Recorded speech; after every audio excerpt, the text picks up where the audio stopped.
Welcome back to Wedding Mayhem, your channel for all things wedding. And I've got Lizzie from Bougie Music back with me. Just us two. I know, it's exciting. I know. But we will chat a lot. That's what I'm apprehensive about. Yes. We're just going to keep going until the sun goes We down. don't run out of anything. In fact, we started the podcast even before we started rolling. And you went ready. I went, oh, we already did it. So how are you? I'm really good, thank you. It's been a couple of weeks since I've seen you. It has, and it's been a busy time at Bougie. We've been doing a lot of things recently. We've just decided to come out with a new band as well. So yes, we're going to have a new band. Like, this is all very early stages. But Can you tell me anything? Okay, so at Bougie, all of our bands are made in-house. Yeah. So we have a band for each genre. And the last time we put together a fresh act was 2020. So we were like, let's put together a brand new act. And this band is going to be, because we get a lot of requests from bride and grooms, a rock indie band. Love it. And we're going to be shooting a promotional video, and this will be launched by April. So this is an exclusive, by the way. We haven't. Wow, yeah, because this will come out before then. Yes. So we're going to be talking. We're going to be sharing a lot about the new act, and I'm finding a lot of the grooms are really pushing for more of the rock side of music. Are they? And so we were like, well, let's. Why do you think that is? I feel like indie as a genre, as a music genre, is really coming back. At the moment, we're seeing a real insurgence of country music, indie, the Chris Stapleton, the Teddy Swims sound. People are really loving that edgy sound to go with like a barn wedding, I've got images about the video, about the way we're going to do it. And it's going to be, essentially, we're going to capture the essence of what your wedding genre might feel like in a barn. And it's going to be edgy and it's going to be rock. Do you think that we're going to be seeing more sort of barn weddings, less sort of, more freedom? Yeah, I think there is, as I think people are becoming more relaxed about what they're doing with their weddings, they're not going necessarily down such a traditional route. I do feel like the laid back indie rock style is something that people are really into. It's going to be a smaller group too. So if you've got a smaller wedding and you've got a smaller stage area or, where you want to put the band, it's definitely going to suit those weddings. Yeah, that's really important. Do you think more grooms are getting involved? I definitely think so. Yeah, I definitely think so. I think we're just a day and age where it's not so much all on the women to plan a wedding. And I think we're getting a lot more... They're stepping up. We're stepping up. I do. Yeah. That's the feel I'm getting. You know what they're doing? They're all listening to this show thinking, right, I've got to step up now. And if you're not, you should. You should. So I've got you in because we're getting loads of messages coming in. Yeah. And we just haven't had time to go through them. Mm-hmm. So we're going to say bash the box then. That might be a bit rude. Let's bash the box. You have to excuse me. I'm having a morning. Having a week. It's only Monday. No. If this is the start of my week, then I think I keep falling over everywhere. I've trapped my arm in a ladder this morning. What? Don't ask. But this, I got tagged in on this message on a wedding forum, and this is what sort of got me thinking. Hang on, we've got messages in here that we need to do. Bit of an odd post, but. My friend was meant to be getting married on Halloween this year. Legal bits, 30th party, 31st. So they think they were having lots of parties. She found out that he was having an affair and kicked him out. He's now marrying the new woman on the exact same day he was meant to be marrying my friend. What? So the question is... If you were the new woman, would you be okay with that? Or would you be very, very upset? Do you know what no one talks about when you start planning a wedding? That things really can and do go wrong. Like when a supplier suddenly goes bust, or God forbid, when someone falls ill just before the big day. Yeah, and that's why wedding insurance is so important. With Wedding Insure, you can help protect your wedding from the unexpected. It covers all sorts of things, like cancellation and rearrangement if you or a loved one falls ill, financial failure of wedding suppliers, venue issues, even damage or theft of your wedding dress, rings or gifts. And cover starts from as little as £38.99, with 10 tiers of cover from £6,000 to £100,000. So give yourself that extra peace of mind and head to weddingshore.co.uk and get your big day covered. Not the most exciting part of wedding planning, but could be the best investment you make. And as always, make sure you read the T's and C's. Very upset. And this is a Halloween date as well. Yeah, it looks like they were doing a legal bit on the 30th party and they were getting married on the 31st. Well, that is scary what he's done. So he's kept up with the theme of Halloween. I didn't even think about that. That is scary. And yeah, I've got to ghost her. De-ghost her, for God's sake. No, sorry. No, I'll stop with that. No, you made him laugh. It was a man joke. It was, I'll take it. It was. But yeah, I mean... Yeah, I mean, I think... He's obviously everything's been paid for, so he's probably going, well, I'm going to use it. Yeah, I mean, it's wrong on so many levels, isn't it? Yeah.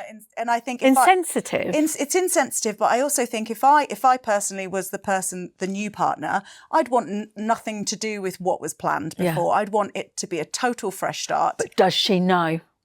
Oh, that is a good point. Does she know? Yeah, does she know? No. I think, I just think... I think any woman knowing that wouldn't want that. No. So I'm assuming that I would hope that she doesn't know. Yeah, that is just... How he can go through with that... I mean, it is a money saver, I guess. Some people some people do enjoy sort of keeping it and keeping the finances tight. But no, that's shocking. That's shocking. I mean, what does she want advice for that? Well, I think the friend is just saying, how would you feel? How there's no advice to be given, really. No, I think you had your friends had a lucky escape. That is true. I mean, and at least it's happened before the wedding. You know, the worst thing would be is if they got married and that had happened. Do you know, I have quite a lot of questions that come through, and I have brides. I have a wedding boutique, a dress boutique, and you know, and it is often a question that I get asked: Am I doing the right thing? And my answer will always be: now is the time to sit alone and look at it without voices around you, because it is harder to get out of a marriage than it is to get out of getting married. Yeah. Because it is admin. I had a friend cancel her wedding 3 weeks before. We still went and had the hen do. There you go. Yeah, but that was... I'll say thing. I think ultimately you have to make the right decision. And, you know, in the lead up to your wedding, it's a bit like when you first have a baby, you know, there's so many people, so many voices. People are always chiming up. And it is so important to take that time for yourself to just think, wait, am I happy with all the things, even if it just comes down to the decisions you're making about the day? Yeah. Is it me making this decision or am I being pushed in this direction to make this decision? Is this the right next step in our relationship and we just feel like we have to get married? Or is it because you truly can't imagine your life without that person? Yeah. These are questions you just really need to answer. 100%. And it is, you know, planning a wedding is like a choo-choo train. I don't know why I say choo-choo train, but there we go. Choo-choo. But it runs away with you. It does. You know, everybody gets, you know, at each station, everybody gets on board and then before you know it, you're at the destination and, you know, you haven't got time to think about it. So I just think it is, you know, self-care. Yeah. And why not book a trip away with your girlfriends, maybe not like a hen do or just one of your girlfriends, maybe go and have a spa day and just take some time to soak it all in. Anyway, it's a good excuse for a spa day. Yeah, but sometimes we want to tell people what we think they want to know. And we don't want to admit that, you know, maybe I don't have those feelings or maybe I'm just being a bit nervous about it or having cold feet. And I've seen both sides of it. I've seen someone cancel a wedding 3 weeks before and I've seen people leave someone, you know, 6 months after. And I think, honestly, looking at the state of where they're at, you know, 3 weeks before the wedding is far less painful, even though all the money is spent. Sunken cost fallacy. Do you know what that is? No. Well, the money's already spent. So it's done. Whether you get married or not, it's already spent. So you don't need to worry about, you're not going to lose extra money. You've spent the money. Yeah. So don't even think about it then. Don't think about it. Take control of your life again and make the right decision for you. There we go. listen. Hard thoughts. Yeah, but when we're a wedding podcast, and no, we're not all flowers and bloom. Exactly. As Lauren would say, it's all disasters and gloom. But it's important that you do think about this, because and there can be pressure from parents. It's like, oh well, you've been together for 3 years or 2 years, and people are saying, it's about time you got married, and then yes, okay, I have just heard this recently, and just because you've been together a long time doesn't necessarily mean you have to get married. I know there is a lot of couples out there that want to get married before they have children, and that's important to them. But I do think, again, the push from the older sex, why have you not got married? It's been... If you take the romance out of it, which is very difficult to do when you're planning a wedding, but, being married, getting married is a contract. It's a business transaction. It's a business transaction. It is. Lots of things will go in everything is joined then. And it has to be with the right person. And things get tougher as you get older as well, because you get life-changing things happening around you that you have to deal with together. Yeah. And can you see yourself doing that with that person and managing it together? And it has to be together. If one of you was ill, would that person be able to step up, and vice versa? Because you have to be a team. Have to be a team. Right, you're going to go in? Let's go in the box. I have no idea what's in here. Okay, got one up. Georgia said to me before I left last week, she went, hope you pull the ones that I've just printed off. Hi guys, the wife-to-be has bought a dress from you. Thank you for looking after her. She is so nervous. Oh, that's nice, from the boutique. Here is my question. What's my role on the wedding day? Tony. I love that. Thanks, Tony. Well, she's nervous, so talk about walking up the aisle. I know that's a massive big thing. Walking into a room, half the people you probably don't know. Yeah. So I would talk to her about walking up the aisle, the arrival. You don't have to do it the traditional way of, one's waiting for you at the top. I love it when the grooms come down and meet, or the partner meet halfway. They walk up half, they come down and meet, and then they walk up together. That's lovely. Or they can walk down with the children.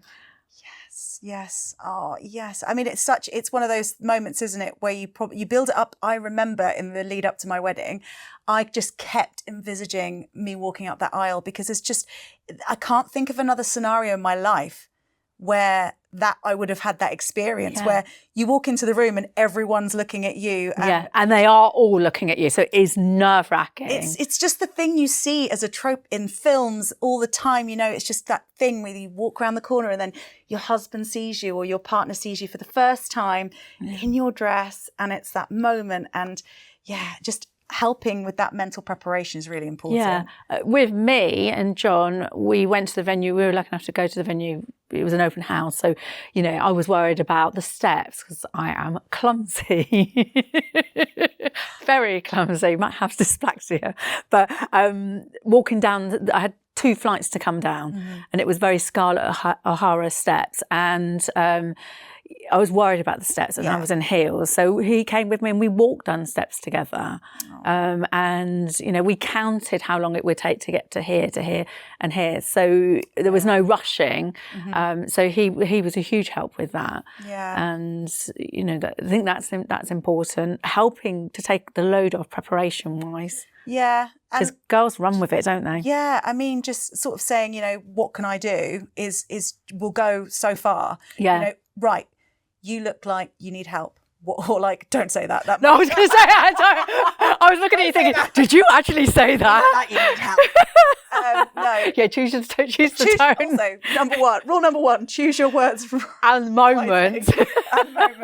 No, I think as well, perhaps remind your partner before the day about, I really want to spend time with you in our own private moments, because the day is going to be very overwhelming.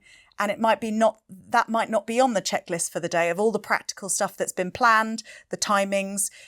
How about reminding your partner that actually this day is about you as a couple, and it's about really just savouring the moments where say just before you're announced into the room, just maybe sitting in a corner together and just having, wow, isn't this amazing? And just being present together. Yeah. It's just really important. So how about thinking of things like that perhaps she might not have thought about? I think also scheduling like date nights in where you can wedding prep and go, right, this day or this evening is dedicated just to us working out what needs to be done and delegating who's going to do what. So that will take a huge amount of pressure. It also shows that you actually want this wedding. Yeah. The amount of brides that come into me going, I don't even think they're interested.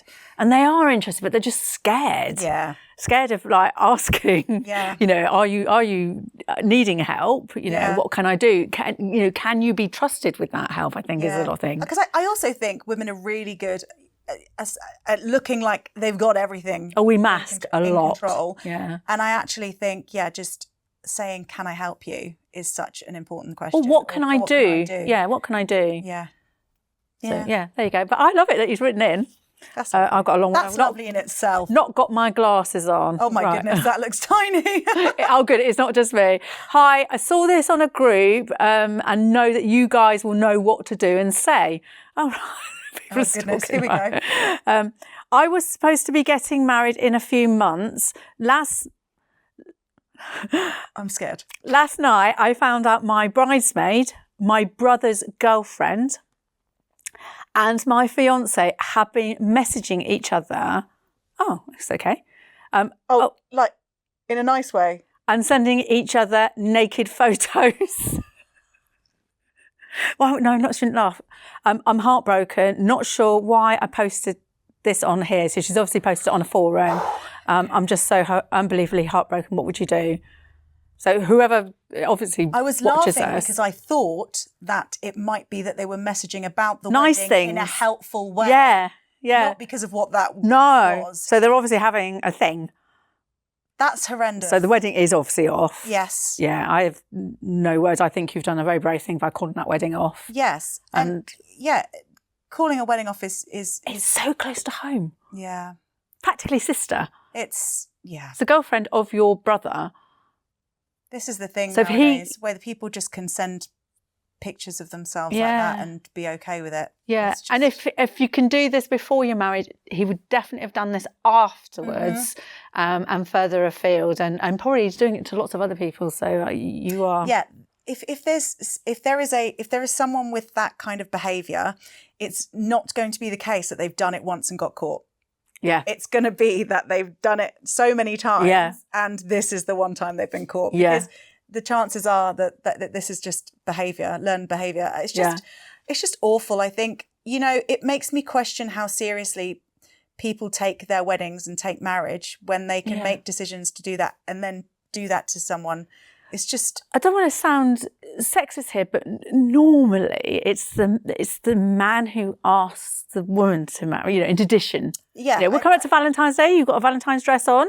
And there are a lot of girls out there waiting for, when we're talking about, different sex couples, that you're waiting for the man to propose. In addition, that's what happens. Yeah. So why are you asking somebody to marry you when you're doing these icky things? It could be the ultimate cover-up, right? Here is my commitment. Like, this is how much, just distraction. Yeah. If you're thinking, if you had maybe alarm bells about their behaviour, which I can imagine she probably probably did. Yeah. Probably by throwing, a wedding at somebody. Grenade. A wedding grenade. They'll be like, they'll just take it. It's just, as well as if he was feeling as though she wanted to get married, she wanted this wedding, perhaps he was doing it for her to keep her occupied whilst he had an affair. Guilty ring. It's right, another one. Can we have some nice ones out, please? I think that's what Georgia was saying. I'm getting married and it's going to be great. Am I being unreasonable for not wanting to spend thousands on a wedding? I do not want to invite people I've never met, even though it's his family who he hasn't seen over 15 years. See, this comes up really often, doesn't it? Yes, a lot. This gets asked in my boutique a lot. Yeah. It's one of those really difficult parts of the wedding where there are some parents as well who want to have, it can be quite a lot of parent pressure saying, you know, well, they're your cousins or they're your auntie, even though they're not family. We were invited to their wedding. Oh, so, yes, you know. the tit for tat Tit for tat, yeah. Ultimately, if you're paying for your wedding, it's your wedding. Yeah. You own it. You know, that's... How about saying that, you know what, budget has already been spent. Mm-hmm. We would love to have them, but we have got to find more finance for it. Yeah. Or just saying, like, Holly's done this before and said, we're full to capacity. Mm-hmm. There is no more room. I think where I struggle with this, where it gets me a little bit angry... Buckle up. Because ultimately, weddings are that occasion that is for you and your partner. And that's what it's about. It's about you and your partner and sharing that love with the people who are closest, who you love, who you care about. It's not a parade. It's not a gala. It's not a look how much money we have. Yes, but it is, Lizzie. It is for some people. It is, because I see them. You know, I'm she face to face with these people. That she doesn't want to spend thousands on a wedding. Yeah. So it's obviously like an intimate affair that they're looking for. Runaway. Buy your dress, run away. Leave the country. I would. I think if it's getting too much, Yeah. you know, and you can still have your wedding dress. I have girls asking me all the time, we're just going to go and do it on our own. Is it daft to be wearing a wedding dress? Mm-hmm. No, because at the end of the day, when you have all your photographs back, the only pictures you're going to have out probably is going to be you and your partner in your finery. Yeah. So I do think just judge it on case by case. If it's, you know, if they want to start inviting about 10 other people, which is expensive, you know, it's so expensive, isn't it? £250 a head. Yeah. Let's just say 200. Yeah. You know, It's just- that's £2,000. It's £2,000, isn't it? Yes. Math is not mathing. Yes. You know, I think ultimately case by case, maybe have a couple. If I'm being lenient, maybe have a couple of those people there and say no to the rest. Say you know, show that you're compromising a little bit, or say they can come to the evening, something like that. Well, that was. I've done that. You've done that and said, you know, for the evening. Yeah, I mean, the evening's a great kind of. If they're not wanting to come for the evening, if they're having a hissy fit, if they're not coming to the evening, then they really didn't. They just wanted to be there for the whole day. Yeah, you know, just for kudos. Well, you know, weddings are fun though, aren't they? So everyone wants an invite. So I haven't got a question. I've got a statement. And this actually follows on from yours. Just go with the flow, enjoy the day. It's only one day. Yes. And that's it, isn't it? It goes so quickly and there's so much anxiety and pressure on couples to get it right, and pressure from the outside. If there was no outside pressure, it would be a breeze. 100%. And like, you know, when you're there and you're in the moment with your partner and you're looking around, which I did during my wedding breakfast, you know, when you're looking around at everybody and you're going, wow, like, this is amazing. All these people I care about in one room for this special day. Yeah. It's what is part of what makes that day so unique. 100%. You know, they say the only time the people in your life get together are your wedding and your funeral. Yeah, but then you're not there at the funeral. So I'm going to have a living funeral. Okay. If I get a chance. Okay. So we had Maria Hertz in. Did you see that episode? Yes. And she does funerals. And I said, well, you know, can you have a party if you go? And you went, oh, that's a living funeral. So you have your funeral with all the people that you love. Yeah. A few celebrities have done it. Yeah. And then that's your sort of going away party. Yeah. I decided the other day I want a mausoleum after I go. That's easy for you to say. Why?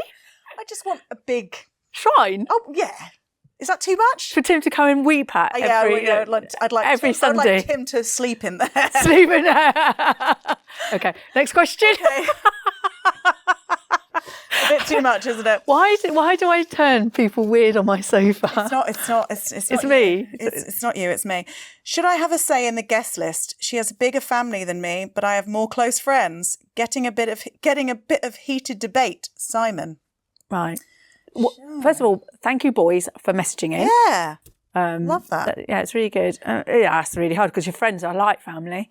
I don't have a big family, so my friends were my family. Yeah, and you know, I think it's so common, especially these days with the Brooklyn Beckhams of the world. People have such difficult relationships with their family. Yeah. And actually their close friends are like you say, their family. Yeah.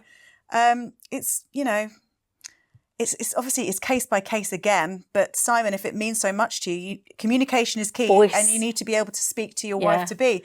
So if you can't talk about this now, compromise is part of marriage. So let's practice. Yeah. There you go. Sorry, Simon. It wasn't a very long answer. Sorry, Simon. Simon says. I recently went to a friend's evening reception and they had a wedge of cheese, the sort you get in the supermarket, and a pack of crackers on each table for 12 people. Oh. Did they think they were inviting mice? Stuart Little. You know, it's one of those, isn't it? Because if you're do we have to cater for people in the evening, food-wise? So we're talking about evening? Yeah. Okay, yes, okay. Evening reception, yeah. Is there an assumption from evening guests that they're going to be fed? I think generally people do get fed on. There is an assumption. Most weddings I sing at, there is an evening meal of some sorts, or a buffet, not just one. I'm having and actually, it's quite a nice. Did they take the crackers out of the packet? It's a really important question. I know. It's quite a tactical move as well, because everyone will have been kind of drinking all day. Yeah. It's quite good to have an evening meal just to kind of reset everybody. So this is what I did at my wedding. Okay. Third Which wedding. one? I know. So it was expensive. We were on a budget and we were haggling all over the place. Sorry. But don't apologise for that. But it was you know, we just wanted to get married and but they were to do an evening reception was really expensive when we were getting married. And so we were having, at the last minute we decided to go for a full roasted pig. And the venue said, we don't know what size you'll get until the day. And I said, fine, okay. So what I did, I wanted to sober up my day guests because I know that they're all drinkers. Yeah. And, you know, we're a fun bunch, you know. And so I knew that if I didn't sober them up, I would lose them. Yeah. And then we didn't have that many coming. I think we had about 40 people in the evening. And so I put on the invitations, please eat before you come. Mm-hmm. And I gave a list of restaurants that were around the venue. Mm-hmm. And I don't know whether people thought that was funny or not, but I never got told this. What happened is that other guests that didn't know other guests met at the restaurants, made friends, and all then came. So they had a mini party before they came to my party. I love that. And then it turned out that the pig was massive and everybody had food and that got demolished as well, and nobody left early. I mean, what I'm getting from that, like with many things in life, it's about managing expectations, right? So communicating that, you know, perhaps eat before you come is a wise thing to do. If you are just going to have a wedge of cheese and some crackers, maybe, you know, which isn't a problem. Your budget needs to suit maybe you want to put more into a different part of your day, which is more important to you. Yeah. That's fine. But maybe communicate that with your guests. Definitely. I'm also wondering if that person was a +1. So if you are a +1, please have a look at that invitation, particularly if it's a bloke. Because they don't tell you dress code. Mm-hmm. They don't tell you the time that you've got to be there. They might tell you the time that it starts, but what time do you need to be there? Yes. This is like... Tim never tells me a dress code, ever, anywhere I go. You look amazing always, and this is the problem, because they always assume that you've got it sorted. Oh, goodness. And you can get ready quickly as well. Well, yeah, just goodness me. Yeah, I never get told a dress code. Sorry, it's just these rights that I have with my husband. You're going on a mini honeymoon, I'll tell you. You're going to come back. I'm so excited. Valentine's is coming and we're going to Bruges. Me and Tim are going to Bruges and I'm very excited. No children, really important. Go again. So if you are a +1, please make sure that you have a look at that invitation, because there's nothing worse of turning up in the wrong colour and expecting food and you're not going to be fed. I don't know how long these... What have you got? Oh, get ready for this. During the vows, the groom got so nervous he accidentally said the name of his ex instead of the bride. Very common, that. Oh. They always think it's the friends thing, but it's not. It is very common. There was a long pause. I'm sure there was. Then his bride leaned into the mic and said, "You've got 10 seconds to fix that." They're happily married now, but she never lets him forget it. Oh, fantastic. I mean, what a story. Yeah. I mean, you know. You got 10 minutes of fame. Do you know what? That sounds like their relationship, though. It's a memorable moment from the wedding, and if she's okay with it, I'm okay with it. Yeah. Yeah, but it happens a lot. Does it actually happen? Yeah, I get told, like Lee, who comes on here, he said it happens more than you think, and some do it on purpose, you know, and then the brides go nuts because they spent all that money, all that effort, and then they're just being silly. Especially if you've got a videographer and you're capturing the day, and sometimes they have a mic on you so that you can like hear what the vows are and it be really beautiful, and they put some nice atmospheric music in the background. And if he's gone in and I take Rachel. Done that on purpose, then that's a nightmare. Do you think the bride and groom should have the same number or similar number of bridesmaids to ushers? Oh my gosh, this can get out of control, can't it? Go on then. I had 6. So sorry? I had 6 bridesmaids. 6 bridesmaids. I had 6 bridesmaids, and then Tim had 6 groomsmen because I didn't want it to be uneven. Uneven, yeah. So yes, it is important. It felt like it needed to be. It depends. One, it's your photos. You've got to remember that you've got bride and groom, or bride and groom here, and then you've then got the wedding party. So you know, if that line continues to grow, you're going to lose the couple. And in fact, a photographer told me that the ideal number of of ushers and bridesmaids is 4. Right, okay. To make sure that the bride and groom do not get lost. Do you find as well, lots of people are pressured into who they pick as a bridesmaid? There was a lot, in my family, there was a lot of like, why haven't you asked this person? And I'm like, because I don't like them. I'm not that close with them. Yeah. And just because they're dating somebody doesn't mean that they should have to be. You know what I mean? Yeah. Listen, we had that in the first question. The bridesmaid sending nudes to the groom. You know, so I definitely didn't have any of those. So you think? Then it comes down to the pressures of everyone else, and I'm really glad to this day that I kind of stuck to my guns with that one. Yeah. Because, you know, I think it's what's important to you at that time in your life. Yeah.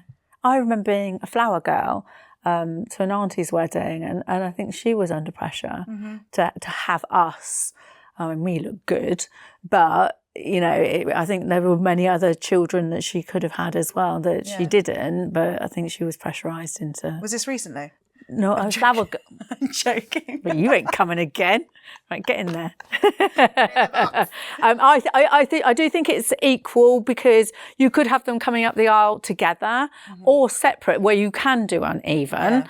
But then in photos, you want them on either side. So if you've got an odd one, it looks like somebody's gone on. People read things into photos. Yes, they do. I think, to be honest, aesthetics, I don't know why, but it was just so important to me at that time. It was a bit like, and actually Tim felt like he had 6 people he wanted who were important to him, who he could ask. If he said to me, look, I only really like 4 people in my life, can I just have 4? I probably would have been like, right now. It's a good get out clause for you to say, actually, if you like thinking bride now to have bridesmaids and going, really sorry, I can only have 2 because we've only got 2 ushers. Yeah, that is a good idea. Actually. And we've got to balance up the numbers. So how do I tell my bridesmaids they need to pay for their own dresses without sounding like a bridezilla? I think it's pretty standard now. It is, but remember now, I think these days it's more common where you've got these sell-on sites as well, as in like, you know, the Vinted and the eBays of the world. And I feel like it's not such a financial commitment if you can sell it on. Yeah, but you say that. It depends. Unless it gets altered. But depending on this bride, does she want them in this dress, this colour? Oh, right, yeah. So if that's the case, and you're trying to find 6 vintage dresses, then it's a little bit tricky. And the sizes that you want and the colours that you want is a bit tricky. Yeah, I think if the bride's going to be specific about the specs of what she wants them in, she's got to pay. Then she might have to pay. Yeah. But if you're going to be a bit more lenient, maybe go with the colour tones and then everyone kind of complements the colour tones, like the palette. Yes. I got sent a Pinterest palette from my friend when Yeah, we went with gold. I wore a gold dress, a gold bridesmaid dress. Wow. Yeah. So there you go. She said it was marigold. I was like, oh, like the bright Marigold, yellow, like the yellow. bright yellow gloves that you scrub the toilet with. Thanks. I'm okay.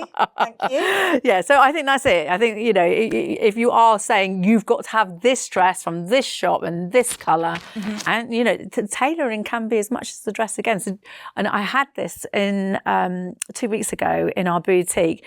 We sold a bride an exceptionally good price wedding dress. And won't say how much it was, but she got steal. It was our Lost Leader advert dress. But then she asked about tailoring. Now, tailoring actually turns out to be double what she paid for the dress. Now, we don't make any commission on our tailoring. It is done at trade cost. Had she bought a dress that was of the normal price range, that wouldn't have seemed so high. But because she bought a dress this low, then that seemed extremely high. Yes. But it's the same tailoring. Yes. Whether it's that dress or this dress. So was she upset about that? No, not at all, right, not at all. But we all, like, you know, she said, oh, how much is tailoring? So I said, oh, you know, approximately this and this, you know, and her bridesmaid that was with her, who's also getting married, going, God, that's cheap. And her bride's going, yeah, but the dress is only this. I said, yeah, but that alteration cost is the same if you bought a £2,000 dress. Yeah. It's exactly the same work. Yeah. It's just that you are getting a much cheaper dress. So if you're buying a £10 dress on Vinted, don't expect your alterations to be anything less. And the alterations are standard. so important. It's just, Yes. you know, it's what makes the dress sculpt your body. And Yeah. It's just. Yeah, definitely. Right, what have I got? You going in again? My Oh no. my brother surprised his wife-to-be, brought his golden retriever to the wedding as ring bearer. The dog got halfway down the aisle, spotted a squirrel in a tree and bolted, taking the rings with them, the pillow and 3 small children who tried to stop him. I can hear Benny Hill music now. I know, I was going to say, it sounds like a Tom and Jerry sketch. Oh, wow. There you go. I just think, you know. Again, another fun story from a wedding. Yeah, and I just think, you know, we've had a dog chaperone on, and you've got to have somebody in control of that dog, you know. But yeah, that's a great video.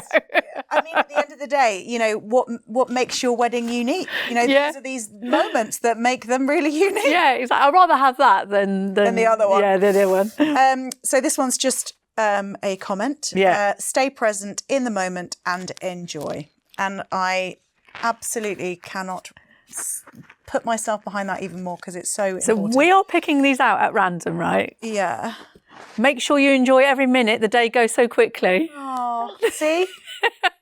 And it does. It does whiz by. It does. In a flash. All these things that you've worried about, all the things that, you know, could go happen, probably won't go happen. The things that you don't think about are going to happen will happen. Something will go wrong. Yeah. Or not to plan. Yeah.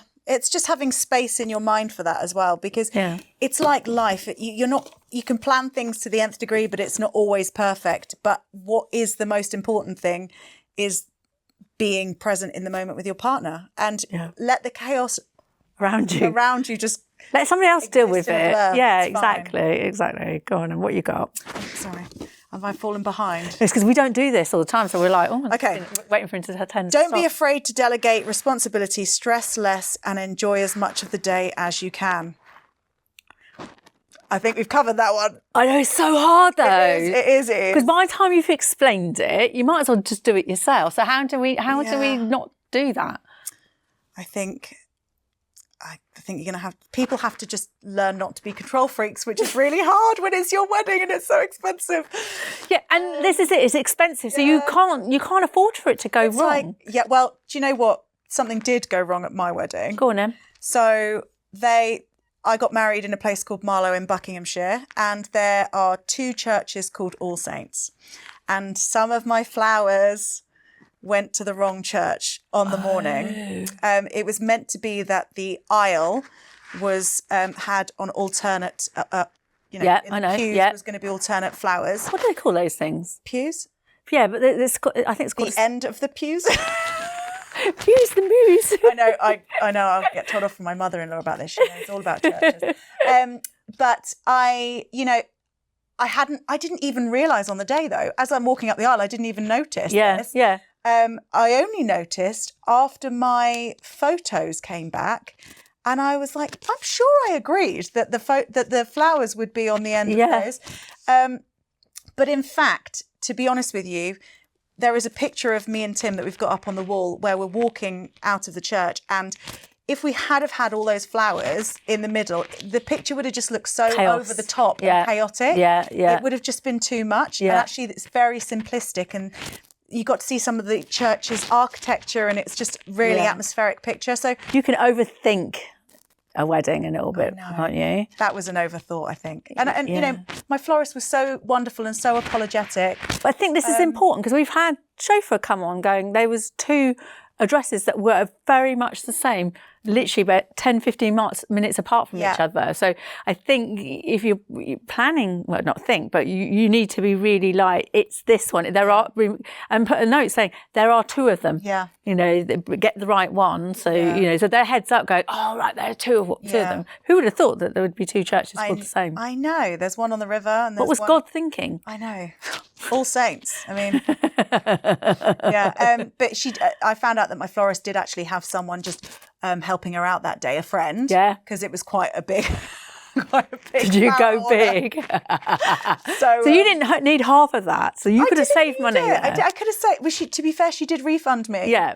But, you know, I didn't need it. She's going to want the money back now. She's seen it. I know. But like I said, she was amazing in the end anyway. But so I didn't need it. I think I went overboard with quite a lot of parts of the wedding. Like pressure. My cake was silly. It was so big and so expensive. It was silly. Did you eat it all? No, I didn't get one slice. I asked them to keep the top layer back, and they gave it all out. I was like, so it did get eaten? It all got eaten. You didn't eat? But I didn't eat any of it. Oh my God. Delegation. Can we not put in place a check-in list? So if you're giving somebody something to do, give them a date to when you need it done. I would actually shave a bit of time off that. Yes. Okay, so if you need it done by next week, you need it done by Wednesday. Yes. That's my You know where I'm coming, don't you? Yeah. So if they've done it wrong or they haven't done it, then you can check in on the Wednesday going, sorry to chase you up, but have you done that? And they'll be like, shit, I've not done that. Then it gives them a few more days to do it. But I think you'd be surprised. I think if you have people who you're delegating things to, they're obviously important to you, and this wedding will be important to them too. Yeah. So I would imagine that people would probably be quite on it with it. But do leave that buffer. Yeah. Buffers everywhere. Buffers everywhere. Yeah, seriously, buffers anywhere. Bridesmaid and groomsmen met at friend's wedding, talked for hours, first date 3 weeks later, and they lived an hour apart but still together after 3 years. Aww, I like that. We talked about this on an episode that would have been aired by the time this comes out, and I don't know whether I saw it on TikTok or anything like that, but a wedding had a table, and you normally get those memorial tables with people's photographs on. They had a single table. Oh. So all their friends that were single, they had photos of like a them. matchmaking table. Because they really wanted people to get together and be as happy as they were. I love that. I love that. That's so nice. And you would think if they're friends in common and they're mutual friends, there will be connection, like personality-wise. Yeah. They'll be part of that. I love that idea. You just hope that the person on that table is actually single. It's like you're spreading the seed. The love. Spreading the seed of love. That's going to be a caption. Oh dear. You can pick out a card. Oh dear, I am.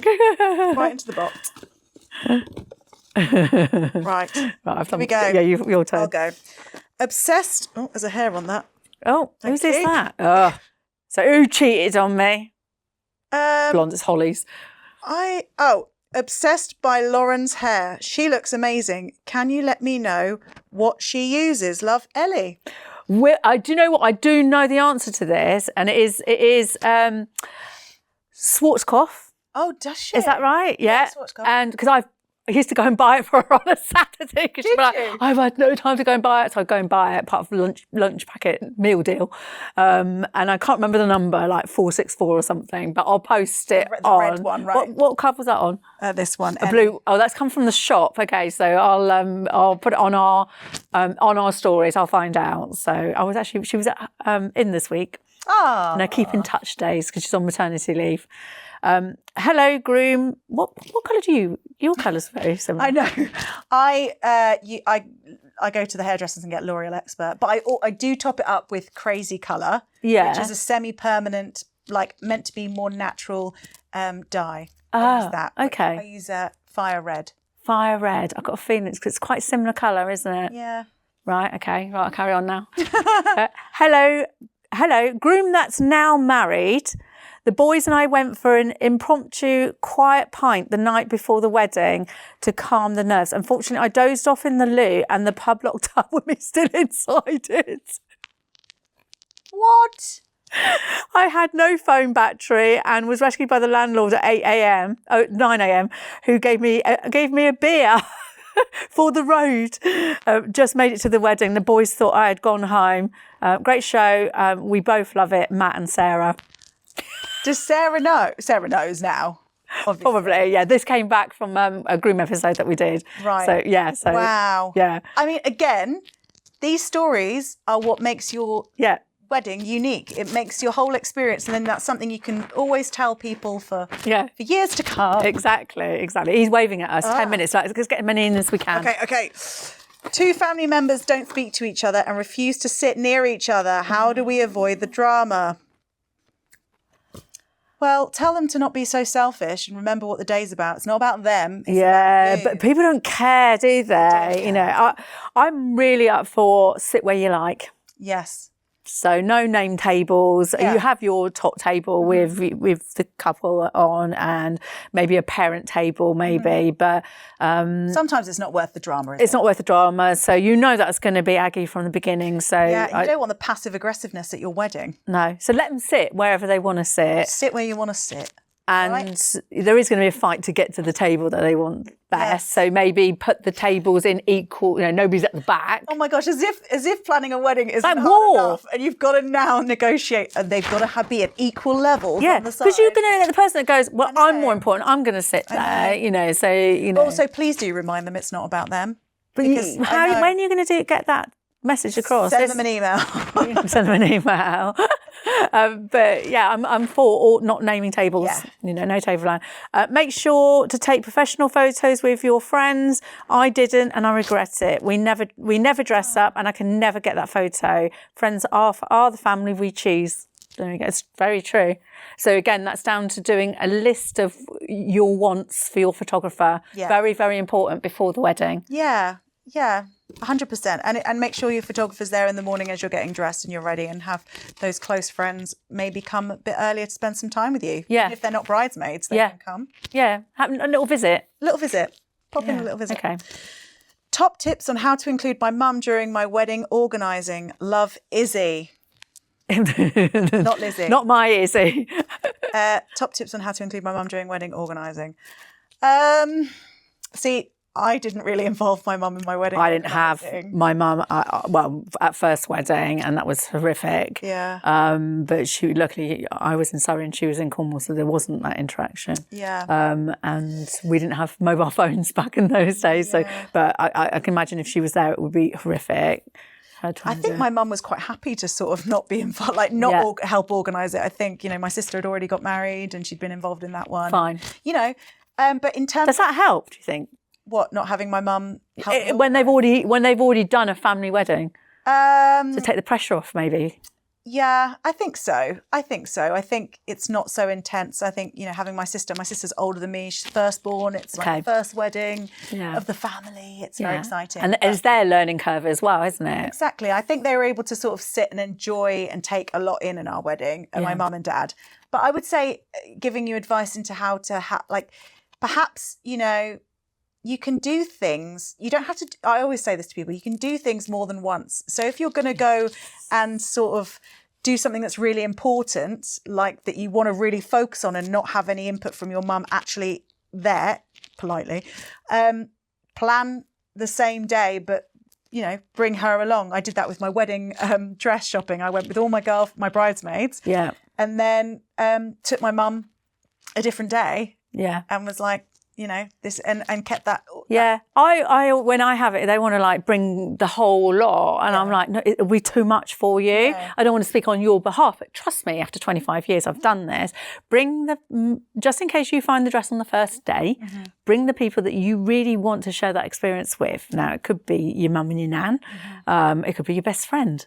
But keep those numbers smaller, and then bring people back for your fittings, because I think your fittings are more important. Where that dress starts to take, and it's the excitement because it's a few weeks before the wedding. Venues, you could take her to afternoon tea. Yeah. And then another day, if they don't get on with the other mother-in-law, then go another day. Yeah. Nobody gets sick of afternoon tea, do they? Not Kate, not me. Since getting engaged, our intimacy has dropped. I feel more like mates than future misses. How do you reignite connection when the spark feels like it's fading before marriage? Go to Bruges for the weekend. You haven't been yet. No. So you have to tell us when you get back. Do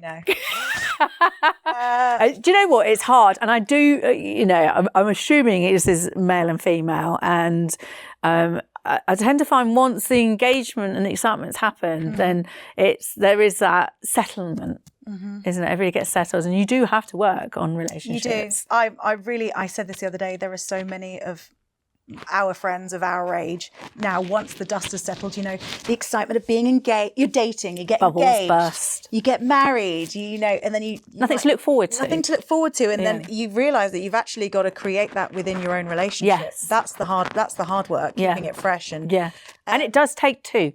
It does take two. It's not just one It sided. does take two. But take time out to plan something, and also remember, what are you giving that other person? Not necessarily looking from the other person to give it to you. If you're not giving them that energy, then they're not going to give you that energy. So they might be thinking the same thing. Exactly. Why don't you try putting in the effort and doing that, and then seeing what you get back from that. If you get nothing back from that, that's when you can start asking questions. Yeah, I agree, definitely. But communication is key. Yeah, and again, I know we keep saying date nights are important. You work with your husband. Yes, I work with my husband. So how is that? Deserve an award. I'm only joking. You just got an award. Nice. I know. He's really nice. Yeah, he is. No, He's lovely. He is lovely. I think it's really important if you, because there are many people who work with their partners, just really having a fine line between work and home. And essentially, I don't want a business meeting when I've just woken up in bed in the morning. You know what I mean? Yeah. Being like, we don't... At least buy me a coffee. Exactly. At least make me a coffee. It's just really important to have those boundaries. It's really important. We've got... Yeah. Tim's got two separate phones, a business phone and a work phone. Right, okay. And I'm not allowed to, if it's about anything to do with our relationship or our house, I can't send that to the business phone. It has to go to the personal phone. But then he'll message me off the business phone a business question. And it's difficult. John and I, when we come home, goes home, there is literally a 10-minute catch up. How's your day? How's your day? Oh no, this happened. And then I sit, we're done, and then we park it, and then we sit there on our phones working. Yeah. So I get this because then you're in that. Yeah, but circle. Again, it comes into boundaries and making sure that, instead of watching the TV on an evening, maybe make a nice meal and turn the TV off. Yeah. Sit face to face. You don't even really have to say much, but just be there in the moment. I think that's it, because particularly both of us have talking jobs. Yeah. And the last thing you want to do is talk.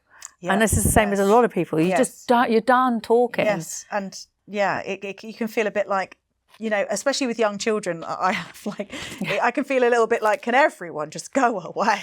Right, I think we've got time for a couple more. Okay. Right, have you got one? No, I will dive in. Go in. Okay. So, I feel like a woman. I feel like wedding planning has become my second full-time job. Yes. How do I stop burning out? It's the one time in your life you're going to burn out. Yeah. You can't. Yeah. Yeah, I mean, it is a second put job. in what you want from it, really, don't you? Yeah, it is. It is overwhelming. It's overstimulating. It's over everything, and Intimidating. It's all of those things. And again, delegation is really important. You know, if you are suffering, delegate just one job. Try one job at a time.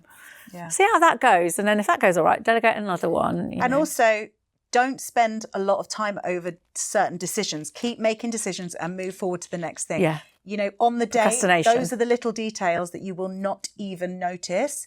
Just simply say, pink or blue? Pink. Done. Like, you make decision and move to the next thing. If you start, things will start backing up on you. If you we need to hear back about that thing. I don't know. You know, make a decision, move on. Yeah, I'm exactly the same. When I'm out buying at trade shows, I don't overthink it. I'm like, my brides are going to love that. I don't like the fabric on that. It looks great in photos. Move on. And I do it really quickly. My reps love me because I'm not there to be, smooth. You know, I'm there to do a job and I can do a trade show in a day. Yeah. When it comes to it, the second day is just then I'm chatting to people and stuff like that. Just be efficient. You know, make good decisions about your time. It's really important, but also you still need to fit in being with your partner and have a relationship and having intimate relations. How do we do it? How do we juggle it all? Right. Okay, this is a good one to finish. Go on. I'm going to look at you when I do this one. Oh, no. Hello, love the podcast. Thank you. I've booked a makeup artist from a wedding fair. She says that as she's already met me there and there is no need for a trial. Oh. Is this normal? Well, I booked my makeup artist from a wedding fair. Yeah. Well, actually, I was forced into it because my original makeup artist cancelled on me because she was a TV makeup artist for a very famous celebrity. Okay. And she got given a big contract for something, so she just ditched me. Fair. And I was like, fine, I get it. And so, then we went to a wedding fair. And I was like, I'm just going to have to sort of make a decision. And I picked someone who wasn't that experienced, but was very reassuring. And actually, I do think a trial is really important because everyone's face is different. She does say she did do a 10-minute makeup guidance on her stand, but feel I want something different now. Love, Kay. Kay, you are the client. Yeah. You have, and it's your wedding day, you have the ability to express to her that you want something different. And if you want to feel more confident in it, then you need to manage expectations and say, I need to have a trial. Most makeup artists do include a trial. And in fact, all makeup artists that I know won't book a wedding until they have done a trial. In fact, it's good for the makeup artist because they know what to expect on the day and they're not, not bringing the right makeup. Well, have you ever seen a makeup artist? They literally come in with all their bags and they've got it's like Pandora's box. Which foundation? What if you're allergic to their makeup and you've not had a trial? Yeah, it happens a lot. Good point. And also, like with fake, and also if you're going to get fake tan as well, make sure if you do have a trial that you have your fake tan on, so that they can match your fake tan to your face.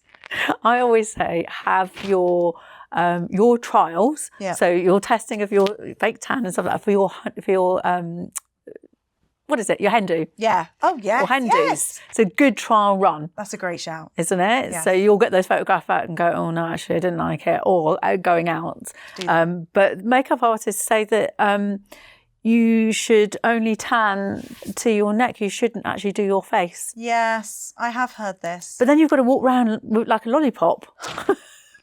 I know, and my face is so pale as well. I look like a ghost. So lovely. I almost need to put something on there, but it isn't great for your face, putting fake tan on your face. Is it not? No. I use that, the mousse that you put on your body, but I use that on my face. Do you? I was told off not to. Yeah, I don't think that's good for your You're not skin. supposed to do it, no. No. It's all right, it's still on my face. But yes, a trial is definitely important. Yeah. You already don't like the what she already did for you. You want something different. What if she did something different on the day and then you didn't like it? You've got no time to mess around on that day. And taking off makeup and putting makeup on again is just going to make your skin angry. Just make it as easy for yourself in the morning as possible. You've got so much to enjoy and be present for that you don't want to be thinking in the toilet when you look in the mirror, I need to redo my eyebrows. It's just annoying. Yeah. My makeup trials, it looked lovely. But all I saw when I looked in the mirror was my mum. And it wasn't good, and I just burst into tears. And she went, "Oh, I thought I look like my mum." And Jen was like, "No, all right, get it off," because she sensed it wasn't right. And then within seconds redid it, and Jen went, "Oh my god, wow!" I had my makeup done in a room upstairs, which my friend, my maid of honour, still takes the mickey out of me for, because she's like, "Who gets their makeup done on their wedding morning on their own in a separate room?" Honestly, playing some 07 and lighting some candles and having my makeup done in a calm environment was what I needed for that morning. Yeah. And then I came downstairs and I was all ready and it was perfect. Yeah, I'd say second wedding, I did my own makeup. And I think my son was sitting on the bed or something, but at that time, not doing it on my own. People coming in going, "Oh, do you?" And I went, "No," and I really enjoyed that third time round. Everybody was in the same room, and that was really stressful. In fact, my daughter-in-law, my now daughter-in-law, was having her makeup done because she wasn't having her makeup done by Our Ladies because she decided that she was going to do her own. Was doing hers in the room next door, and their room looked much better than my room because it was less chaotic. And it's literally like, who's not been done? Layla's not been done. It was like, quick. Layla's incredibly beautiful, so she didn't need much but powder and stick the hair up and boss your uncle were done. But it was chaotic, so I like that. Yeah, it was just nice having some space. Yeah. It's a big day. Are we out of time for questions? One more. Oh, one more. One each, I heard. Go on. I've got a picture of wedding cake. So, I love this. I'll screenshot it. That. It is I think it's a Mrs. Colin Caterpillar and a Mr. Colin Caterpillar on tears. This is just a random comment. Good. I went to my cousin's wedding when I was 12 and had a face like a slapped ass the whole day because I was not the bridesmaid.